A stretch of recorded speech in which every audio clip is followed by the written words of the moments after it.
You know what um, AI is going to do to us in the coming years, especially as it gets better and better at being a human, is eventually we're going to get to a point where it's not just going to be, AI is good at portraying humanity, but it's going to get to such a point where we are going to create our perfect versions of our egos, or what we want to see out of humanity: the perfect human, the perfect lady, the perfect boy, man, whatever, the perfect everything, the perfect partner, everything. We will eventually reach a point where AI is going to embody the perfectionist in us. And it's going to get to a place where if we compare ourselves to AI, we're going to feel as though we'll never really be that good. We'll never be that good enough. And it's going to make a fork in the road where we're going to have to either come to terms with our insecurities and our mistakes and you know, our humanness, or we keep rejecting it and become inhumane and keep doing all of the superficial things like body modification and shit. Excuse me. And it's gonna keep deviating us in that way, where people are either going to find a reason to reject themselves so far to the point where they compare themselves to something that we would consider perfect, like AI, or people will lean into their imperfections and their insecurities and their lacking nature and, you know, just be themselves. And that's kind of what makes us human, at least compared to things like AI, artificial intelligence, and artificially created humans, is the fact that we are kind of unpredictable in a way. Um, our behavior is very scatterbrained and chaotic at times. There aren't many humans alive who have everything figured out. Even the richest people still, experience the ups and downs in life. Even Elon Musk will find a time in his life where he gets beat the shit out of. So,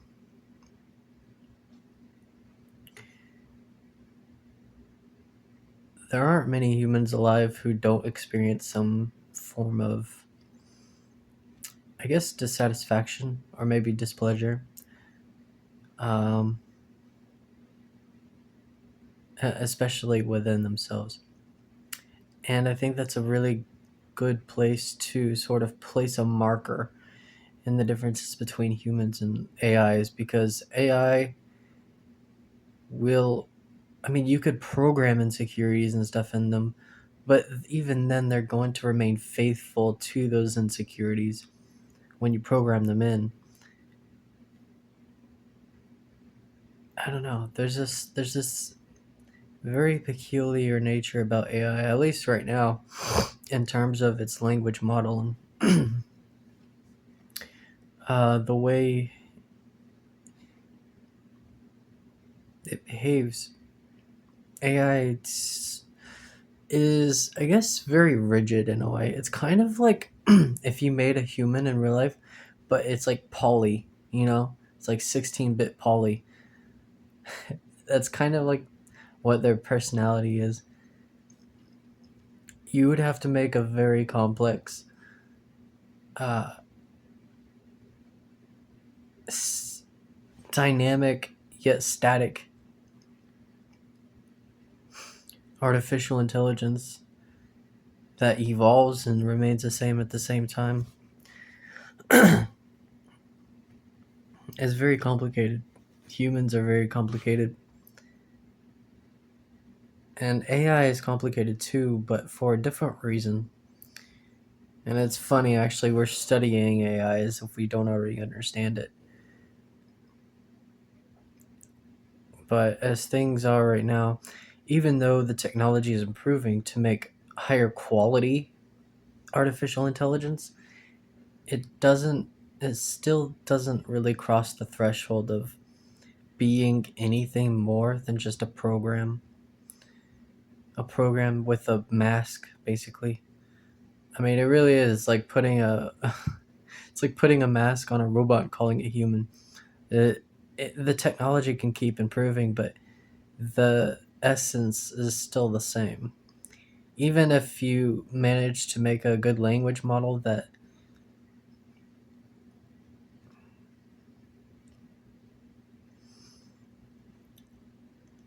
I don't know, that acts more human in whatever way it happens to act human in, it's still going to be lacking because humans are a lot more than just a simple personality, or not a simple personality, but simply a personality. Um, there's a lot going on in there, and I don't think AI is ever really going to match what a human does. And I don't think we should be,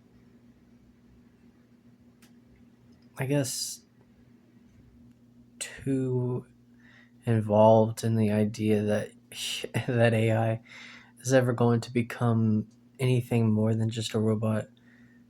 I mean, not many people really care for that reality, anyways, with doom scenarios and shit. I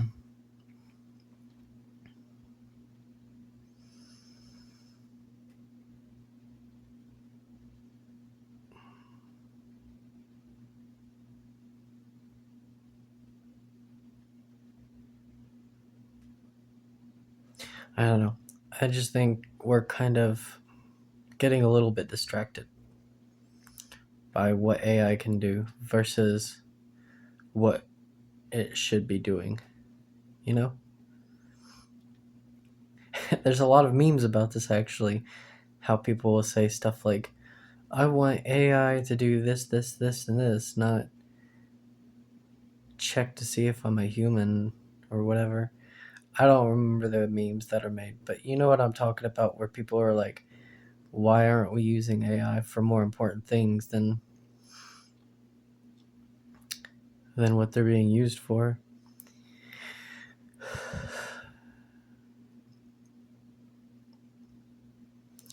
I think part of it is just the fact that people aren't using AI for the reasons they want to use it for.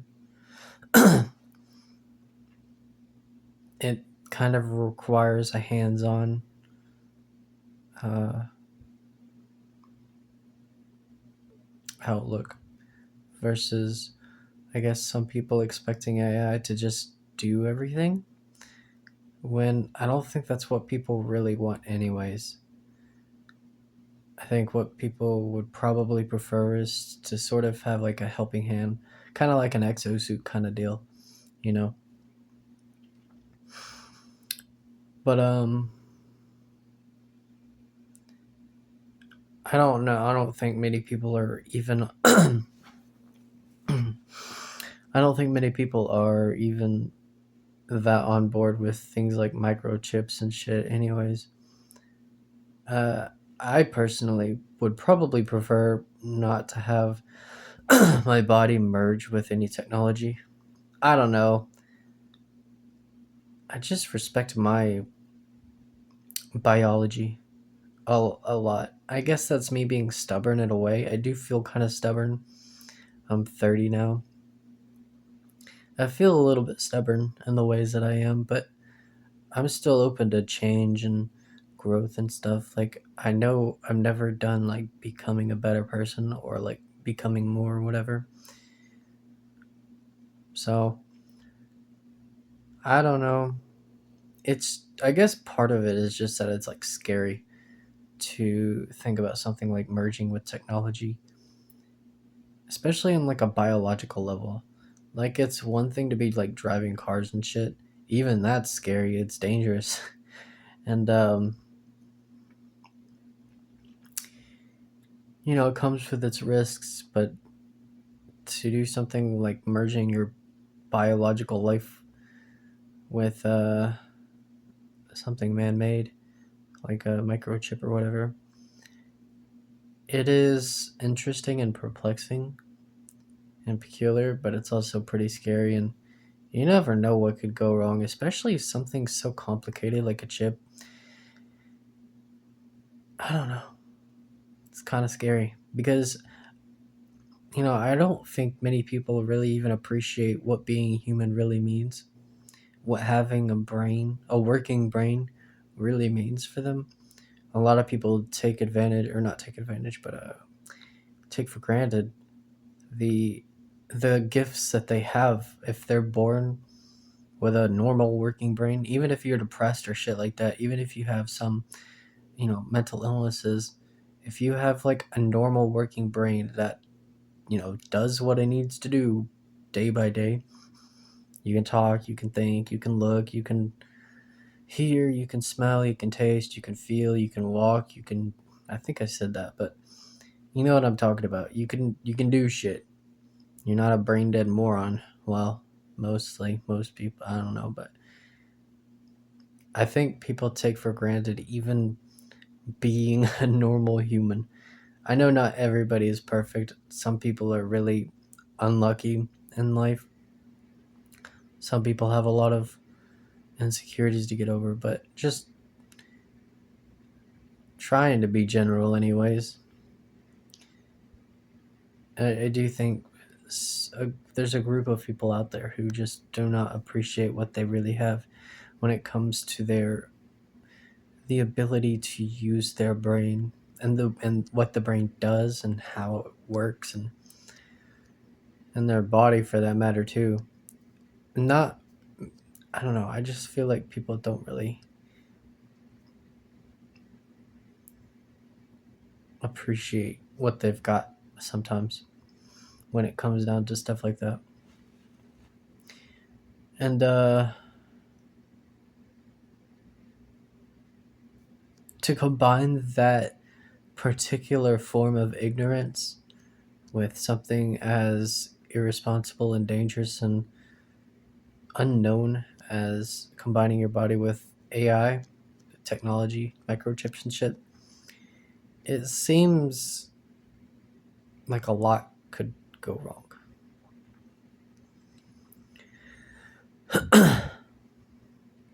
Maybe I'm wrong. It could be. I mean, I'm not making prophecies or anything right now, but I don't know. I just get a really funny bad feeling that people who don't already know what they have may not know what has been granted to them if they were to do something crazy like combine their bodies with microchips. I think if anybody were to do that, it would have to be somebody who was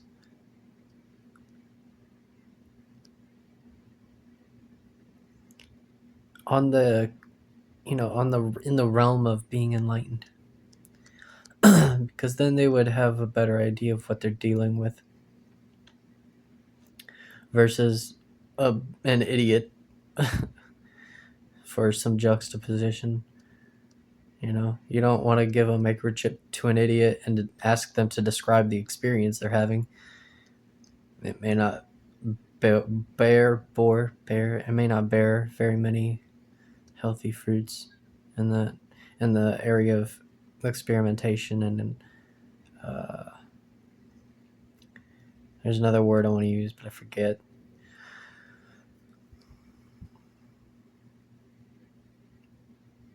But yeah, I feel like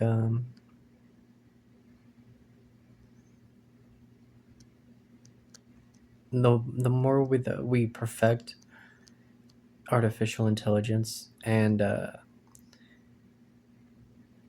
technology surrounding it, and the more that we are capable of designing perfect people that we deem perfect, smooth, silky skin, pretty faces, pretty bodies, you know, and then adding pretty behavior with it that isn't choppy with AI antics.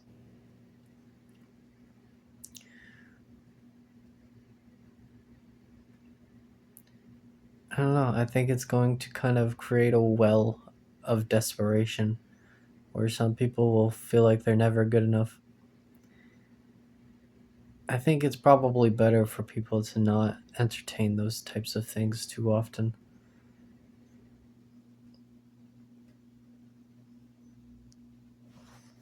It's one thing to avoid people that are very not nice to be around, but until you know who that person is, you have no choice but to trust them.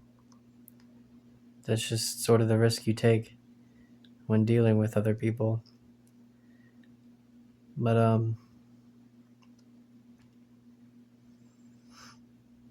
there's a difference between being a not good person and, all right, let me reword this. There's a difference between a person who is not a good person and a person who is just not perfect.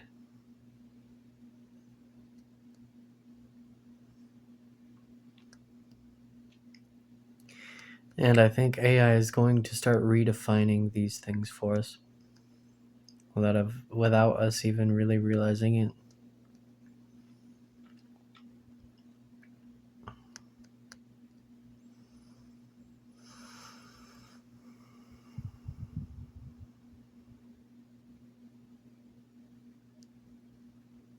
Anyway, bye for now.